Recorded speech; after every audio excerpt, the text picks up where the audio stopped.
Hello, my lovely students. I have a fun lesson for you today. You're going to find out how American your English is. And we'll do that by testing your knowledge of American culture, traditions, and vocabulary. But don't worry, this is going to be a very fun lesson and you'll learn a lot. Welcome back to JForrest English. Of course, I'm Jennifer. Now let's get started.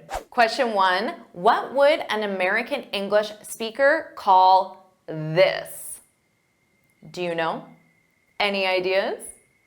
We call it a Band-Aid. So if I'm at your house and I cut my finger, I would ask you, do you have any Band-Aids? Now this is a bandage, but American speakers always call it a Band-Aid because that's the brand name. The most common bandages are by the brand Band-Aid, so we just call it a Band-Aid. Question 2, a related question. And make sure you're keeping track of your score and you can share your score at the end. Question 2, related question. What is a Band-Aid fix? Speaking of Band-Aids, what is a Band-Aid fix? Any ideas? A Band-Aid fix is a temporary solution to a problem. This is an idiom in English that uses the word Band-Aid. Tried putting Band-Aids on it, but I could say filling the potholes is a Band-Aid fix. The entire road needs to be repaved, which would be the permanent solution, and filling the potholes is the temporary solution, and that's why it's a Band-Aid fix. And I hope my videos help you permanently improve your English so they're not a Band-Aid fix. So put no Band-Aids, put no Band-Aids in the comments. But it's just a Band-Aid fix. Question 3, what would an American English speaker call this? Do you know? Any ideas? I would call it a Kleenex. Kleenex. For example, can you pass me a Kleenex? Now these are tissues, but again, the brand name is Kleenex, which is why Americans just call it Kleenex. I need a Kleenex. And keep in mind, we do this even if we don't use the brand Kleenex or the brand Band-Aid, we still just call it the brand names.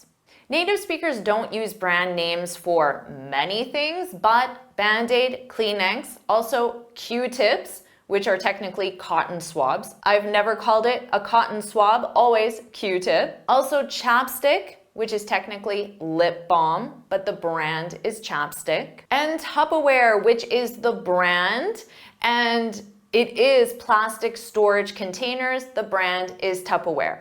So these are the main ones where Native American English speakers just use the brand name. Question 4, this is a fun one.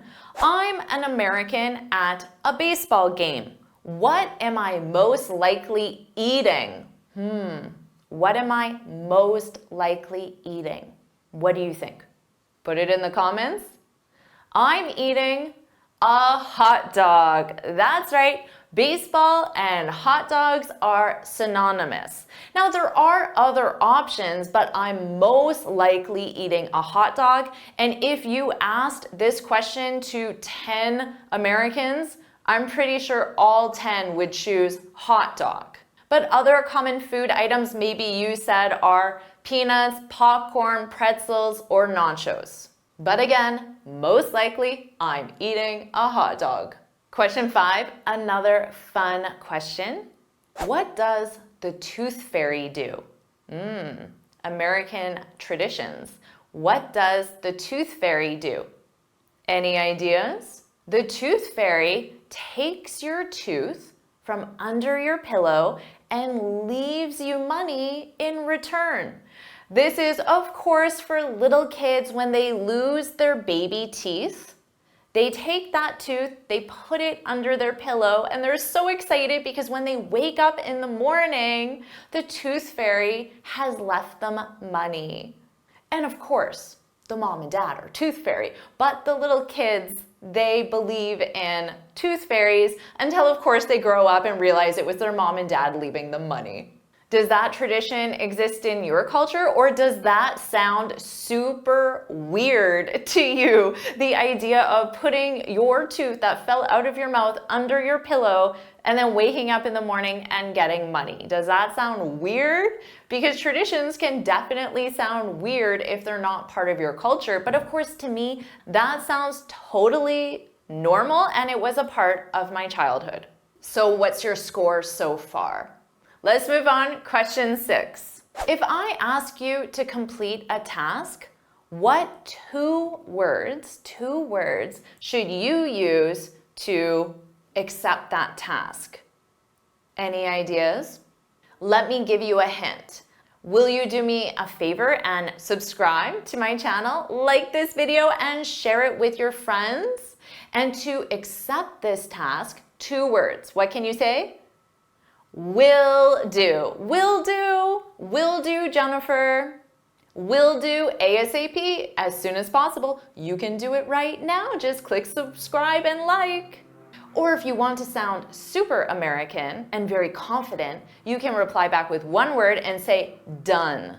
Done. Because you're expressing it as if you have already done it. So you're putting it in the past tense to show how confident you are that you accept and will do this task. But remember those 2 words, will do. Question 7. If I'm starting to get angry because I'm hungry, I'm hangry. You knew this one, right? I've taught this to my students in many different videos and shorts as well. I'm hangry, which is a combination of hungry and angry. Someone's hangry. I'm not hangry, Tito. Question 8, another culture and traditions question. What do Americans most commonly eat on Thanksgiving? Do you know? Of course, it's turkey. Turkey is synonymous with Thanksgiving. In fact, a lot of people call it Turkey Day. If you Google Turkey Day, it will tell you the date of Thanksgiving. Question 9, what does let's Uber it? Let's Uber it. What does let's Uber it mean? Any ideas? This means let's take an Uber. So notice how I'm turning Uber, which is a noun. If you're not sure, Uber is an alternative to a taxi. I'm taking Uber, the noun, and I'm using it as a verb. Native speakers love using nouns as verbs. So instead of saying, I sent you an email, a native speaker will say, I emailed you. So using email as the verb. I'll call you on WhatsApp later. WhatsApp is the noun. I'll WhatsApp you, using WhatsApp as a verb. Native speakers, we love doing this. But we only do it in specific situations with specific nouns. So for now, just use the 3 I taught you. And finally, question 10, how are you doing with this test? Question 10, if I answer, it's going great. What question was I asked? It's going great. What's the question? The question is, how's it going? How's it going? Great. Going great?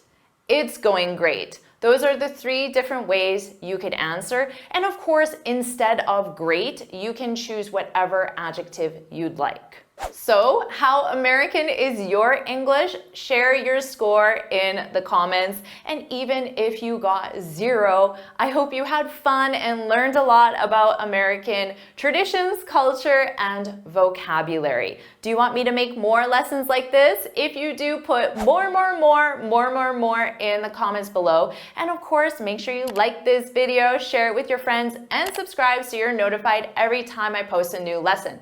Of course, you're going to say those 2 words, will do, Jennifer, or done, done, which means you've already done it.